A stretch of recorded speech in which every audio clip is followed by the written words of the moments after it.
This is Andi Purewal for ID Boxing. I'm joined by Andy Clarke here in Manchester. Andy, we've just seen Lawrence Okolie defend and retain his WBO World Cruiserweight Championship against David Light. What were your thoughts on that main event? I mean, I did find it a bit frustrating. Getting the 12 rounds in after a long layoff, he said he did have some ring rust, and I believe him. And it's not been your average 12 months off. He's changed trainer, and he had all the things going on behind the scenes, which are going to occupy you mentally and probably make it difficult to really buckle down to training maybe, and all that kind of stuff. So he's not one to make excuses, Lawrence. He gave himself a 5 or 6 out of 10, and I think that's probably about right. David Light's got an unbelievable chin, you know, because he hit him in that one round in 3 massive right hands in a row, and he just ate them all up. But I don't know, with Lawrence, I always just feel like there's just potentially so much more to come, and I really hope that. I think Shane was making good strides with him, and it was a shame that came to an end, but no, logistically it just wasn't going to work out. I feel like Sugar Hill could be the guy to really get it out of him, but tonight at times I just kind of wanted him to just slow his feet down a little bit, and I know that's what David Light would have wanted, because that would give him the opportunity to come in, but just slow his feet down and just jab right hand.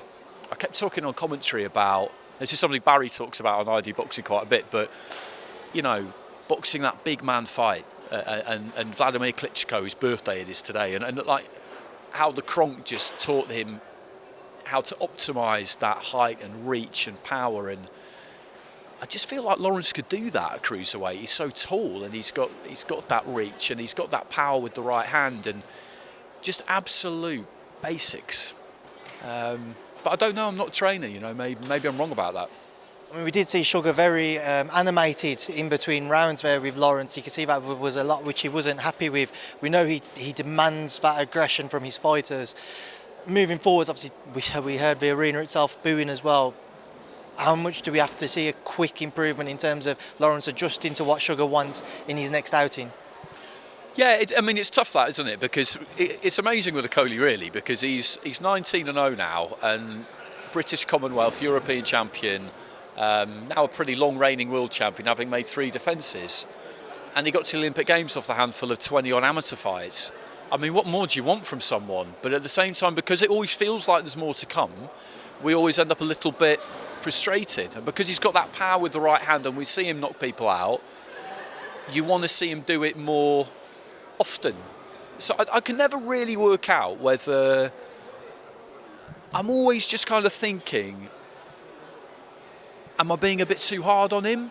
Or sometimes I'm thinking, am I not being quite hard enough? You know, it's kind of hard to know, because he wins, and he wins easily most of the time. I mean, Sislak got a few rounds off him, but he definitely won that fight. And other than that, I can't think of anyone who's got anywhere near beating him, even Matty Askin when he had 3 points deducted. So, in a way, yeah, I just find it hard to figure out whether I'm being fair with him or not, really. But he does need to be better to watch.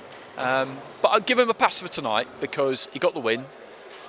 12 rounds with a new trainer, and him being in the corner in between rounds and getting to know you and all of that stuff, that's good. But he could unify the cruiserweight division, you know, doing what he's always done. Yeah, he could. He absolutely could. He's so hard to beat. I mean, on the cards, you know, 119, 108, I thought was the only way you could score it, because he won every round, and the other 2 judges, I think, gave David like 3 rounds apiece, something like that. Which, you know, 3 rounds in a draw, one of them, and I don't know how you got there. Not that it matters, I suppose, but yeah. Andy, just a couple of quick topics. We saw Kell Brook and Liam Smith sat next to each other. Obviously, that's always going to bring the rumours back up. Will they, won't they share the ring? Would you be interested in a Kell Brook Liam Smith fight? No, because I'd rather see Liam Smith probably rematch Eubank, or if he can't get Eubank, get another big fight. I mean, Golovkin's vacated his belts, hasn't he? I'm not quite sure what the plan is with that. Whether that'll help him get a fight with Charlo, I don't.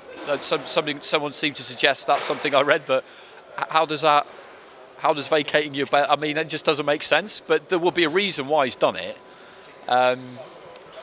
Kell, I mean, it wasn't, it's a really dominant win against Amir Khan, but I think that was just because, I don't want to say that he was the less shot of the two because it's a bit mean, but I think there was an element of that. So no, I don't really want to see Kell back in with Liam Smith. I think he probably is going to box again. That seems fairly inevitable, doesn't it? I'd have loved it if he could have stayed retired after Amir Khan, but I completely understand why people don't, because we all saw that footage of him in the gym where he just said he's a bit lost without boxing, and I get that. I completely get that, and he could still definitely do it to a decent level.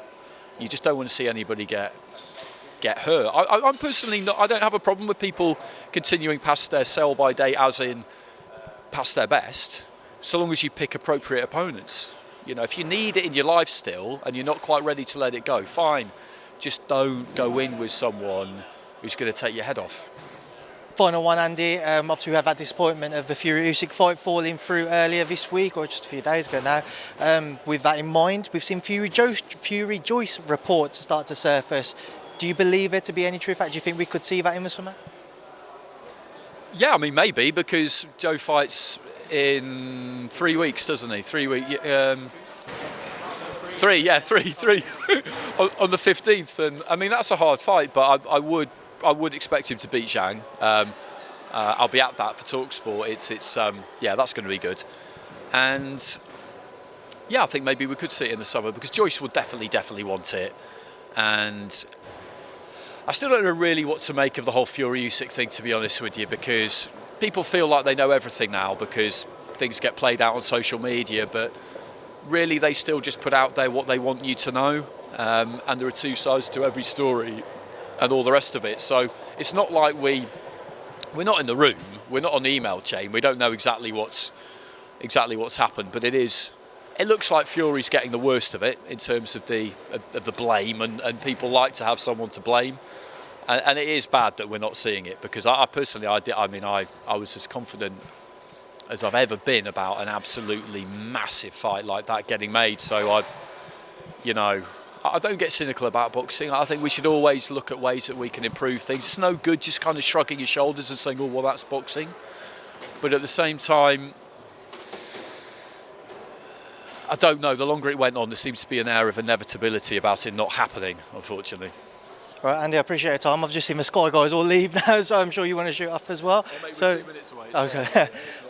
Well, Andy, listen, I appreciate this as always. Safe travels back home, and thanks for speaking to me. Cheers, no worries.